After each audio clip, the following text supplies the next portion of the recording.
Hey, Hank. Hello. Jesus Christ. Yeah, some guard dog. It's sort of it's the ultimate question, isn't it? Why take photographs? I still believe it's the single most powerful form of communication. It's the ability through a creative process, so your style of photography or how you choose as an author, as a photographer, to capture that image. But that reality of that image and the power of that image has the potential to really make a change and to really infiltrate people's feelings. Don McCullen, who was my sort of ultimate mentor and the first photographer who really inspired me, he once said that if you can't feel something in your own photographs, then people won't feel anything either. And that really resonated with me. When I started to really look at these photographers that were photographing war and atrocities and just incredibly moving human stories, I could see something that connected with me personally. If you look at the history of photography, many historical events have been captured, and it's an incredibly important tool in the sphere of our memory. We use photographs for memory. Right from the family album, at home, to what we look at in newspapers and magazines and what we see on gallery walls. Photography becomes this wonderful platform of storytelling and memory. This is Diana's funeral. And she was the most photographed woman of all time when she was alive.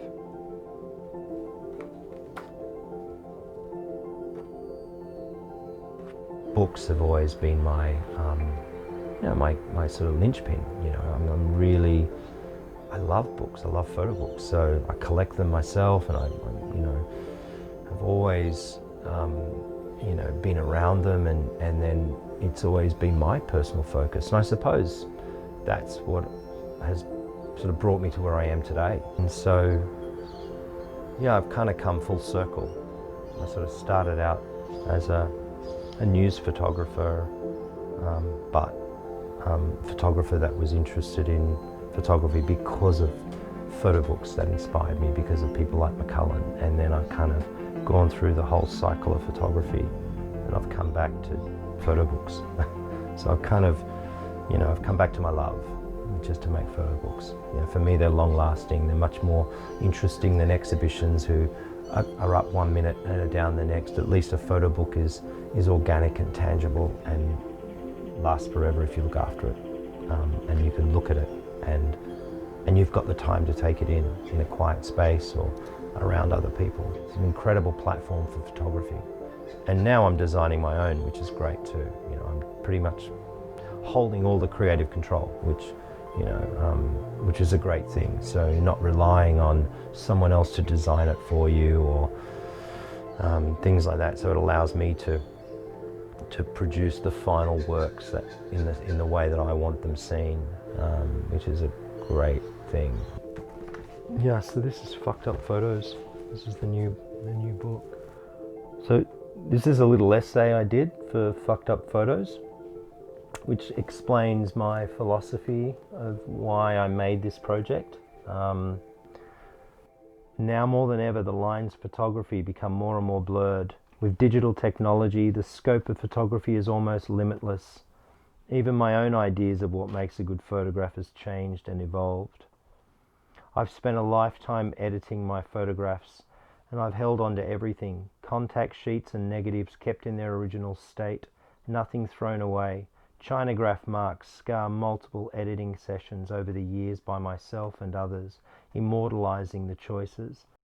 This is all light. Yeah. Yeah, this is opening up the back of the Leica and forgetting you got film in there, you know.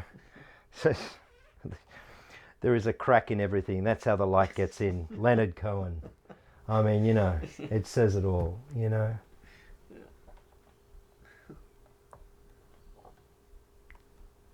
There's a few things here. In fact, I was talking about this book I'm doing on Masood. So next year, 2021, will be 20 years since he was assassinated. The last time I saw Masood was in 1998.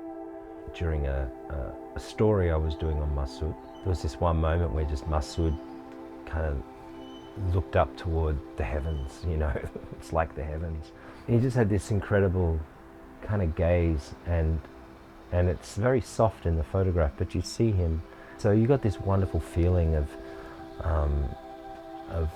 the quiet sort of beauty of Afghanistan that says nothing about the war. Often you have to work under incredibly stressful conditions, like the suicide bombing, which was in April of 2008. I was 5 meters from the blast, approximately, and so the impact of the blast knocked me out. I'm in total shock, as well as adrenaline is pumping through my body because we're actually under fire. It's amazing how clear you get and how focused you are on the chaos, because it's right there, it's happening in your face, and you've got to capture that.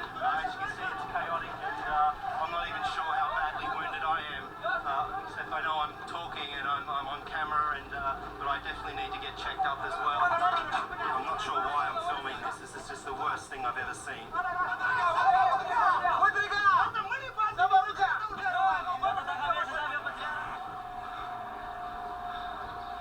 don't know why I do this job.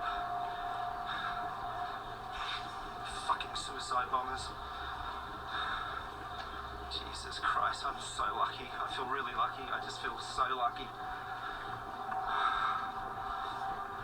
I've got a daughter back home, I've got a partner, I've got family, but I just can't help feeling for the people that I've just been filming and photographing, you know. It's like 15 bodies, there's 15 people killed, including a young child. It was just horrible. It's horrible. Yeah. It's weird. It's weird seeing it, you know. Pretty strange. And when you look at the video footage, you'll see that. It's almost like a self-confessional, you know, to help me get through the trauma, as well as I'm trying to report on the facts and what's happened. Boy, don't you throw up on me, mate. Bloody hell. We rely on photography to tell us what's going on in so many ways, and in such a often beautiful and artful way, sometimes horrific way, you know. But hope is, I think, something that I always want to project in my photographs if I can. Sometimes there is no hope though. Sometimes you just have to show a photograph for what it is, and McCullum was a master at that, you know. Just that darkness and that sort of grim, you know, reality check of war and suffering that needs to be documented as well. But I try and see some hope in everything if I can. And that hope may be in many different aspects, you know. That hope could be in the fact that the image is so gross and so disturbing that the hope is that it actually instigates someone to do something, for example, you know, to make a change. My good friend and colleague Tim Page once said, and it's still one of the best quotes about photography, about war photography. Tim said, a good war frame is an anti-war photograph, and that resonates with me, and that says everything about hope. You know, a good war photo is an anti-war photo, and if you can do that, then you've done something of hope and goodness, you know, as a photographer.